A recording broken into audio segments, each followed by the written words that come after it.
Hey everyone, welcome back. तो आज की इस वीडियो में हम बात करेंगे कि आप अपने वेबसाइट पर लिंक्स किस तरह क्रिएट कर सकते हैं। ये लिंक्स आपकी वेबसाइट पर दूसरी वेबसाइट्स का भी हो सकते हैं, या ये लिंक्स आपकी वेबसाइट पर आप ही की वेबसाइट की दूसरे पेजेस के हो सकते हैं। तो मैं क्या कह रहा हूँ ये थोड़ी देर में आपको समझ आ जाएगा। तो लिंक टैग के लिए हम यूज़ करते हैं ए टैग। इसको आप ए टैग भी बोल सकते हैं और एंकर टैग भी बोल सकते हैं। तो ये है ए टैग की ओपनिंग और ये है ए टैग की क्लोजिंग और ये एक एट्रीब्यूट है href।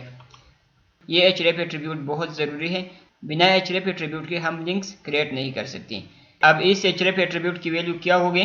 तो इस href की वैल्यू उस वेबसाइट का URL होगा जिसका हम अपनी वेबसाइट पर लिंक डालना चाहते हैं। फॉर एग्जाम्पल मैं यहाँ पर टाइप करता हूँ https://google.com। यहाँ Ctrl+S से मैंने सेव किया और फाइल के नाम पर राइट क्लिक किया और कॉपी पाथ किया। मैंने ब्राउज़र को ओपन किया और यहाँ Ctrl+V से लिंक को पेस्ट किया और एंटर हिट किया। तो आप देख सकते हैं कि यहाँ पर कुछ भी शो नहीं हो रहा। क्यों शो नहीं हो रहा? क्योंकि यहाँ पर मैंने कुछ नहीं लिखा है। तो फॉर एग्जांपल मैं यहाँ पर लिख देता हूँ गो टू गूगल। या मैंने Ctrl+S से सेव किया और यहाँ ब्राउज़र को रिफ्रेश किया। तो ये देखें एक लिंक क्रिएट हो चुका है जिसका टेक्स्ट है गो टू गूगल। अब जब मैं इस पर क्लिक करूँगा तो गूगल ओपन हो जाएगा। ये देखें गूगल ओपन हो गया। आपने यहाँ पर एक बात नोटिस की होगी कि मेरा लिंक सेम टैब में ओपन हो रहा है।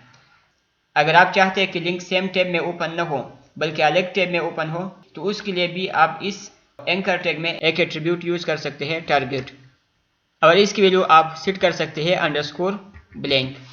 अब जब मैं इसको सेव करूँगा और यहाँ ब्राउज़र को रिफ्रेश करूँगा और यहाँ पर क्लिक करूँगा तो आप देख सकते हैं कि मेरा लिंक अब न्यू टैब में ओपन हो रहा है। तो यहाँ तक हमने सीखा कि हम अपनी वेबसाइट पर किसी दूसरी वेबसाइट का लिंक किस तरह डाल सकते हैं।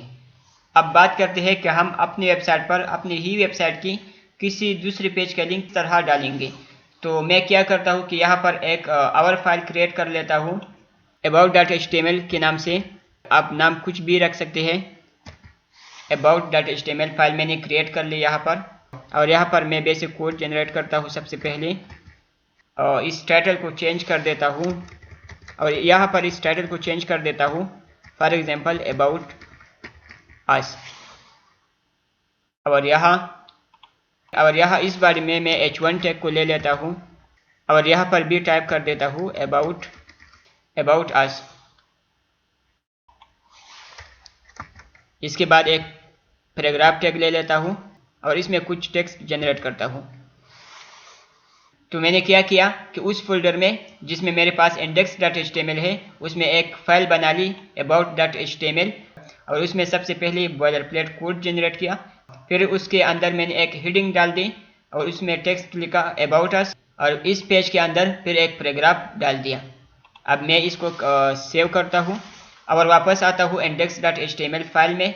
अब यहाँ पर मैं br टैग ले लेता हूँ लाइन ब्रेक के लिए, और अगेन यहाँ पर एक एंकर टैग ले लेता हूँ। और अब इस href में मैं सिंपल अपने पेज का नाम दे सकता हूँ जो कि है about.html।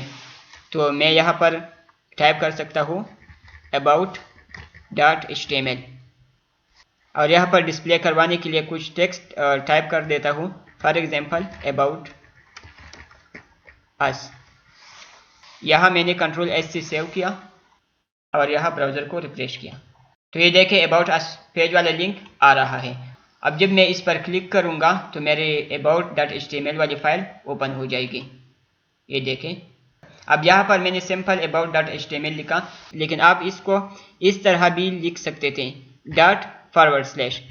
यहाँ पर डॉट का मतलब है करंट फोल्डर और स्लैश का मतलब है कि अंदर।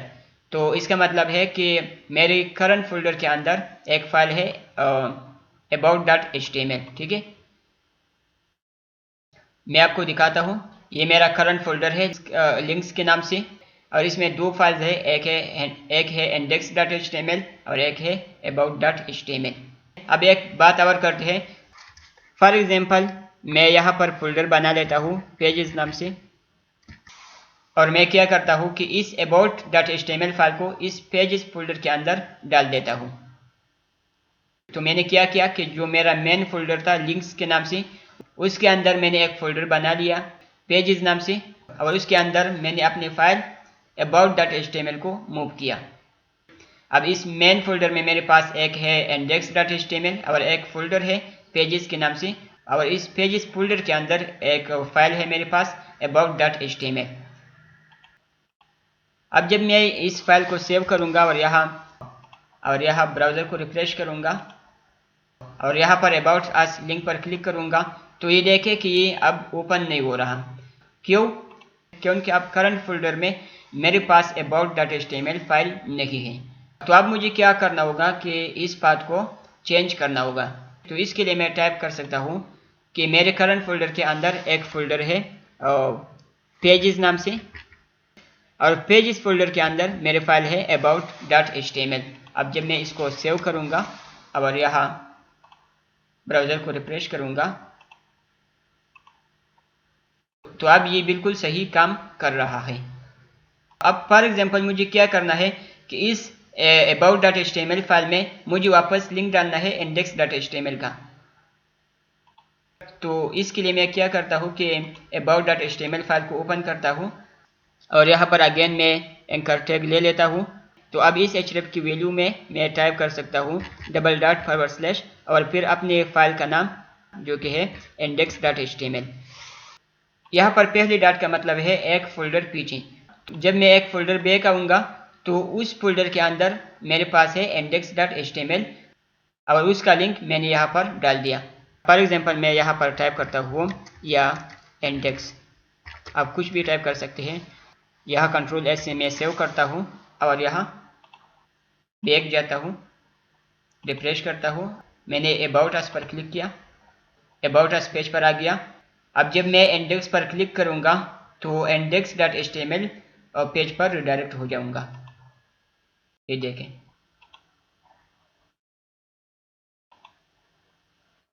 तो आज की इस वीडियो में हमने सीखा कि हम किस तरह एंकर टैग को यूज़ करते हैं। हमने डू एट्रीब्यूट के बारे में सीखा, पहले href एट्रीब्यूट के बारे में, फिर टारगेट एट्रीब्यूट के बारे में, और फिर हमने फाइल पाथ्स के बारे में भी बात की कि अगर आपके पास करंट फोल्डर में फाइल है तो उसका लिंक कैसे दूंगे, या आपके फोल्डर के अंदर एक फोल्डर है उसके अंदर फाइल है तो उसका लिंक कैसे दूंगे, या बैक आना है तो कैसे आऊँगे। ये सब चीज़ें हमने इस वीडियो में सीखी। मैं उम्मीद करता हूँ कि आपको ये सब कुछ समझ आ चुका होगा।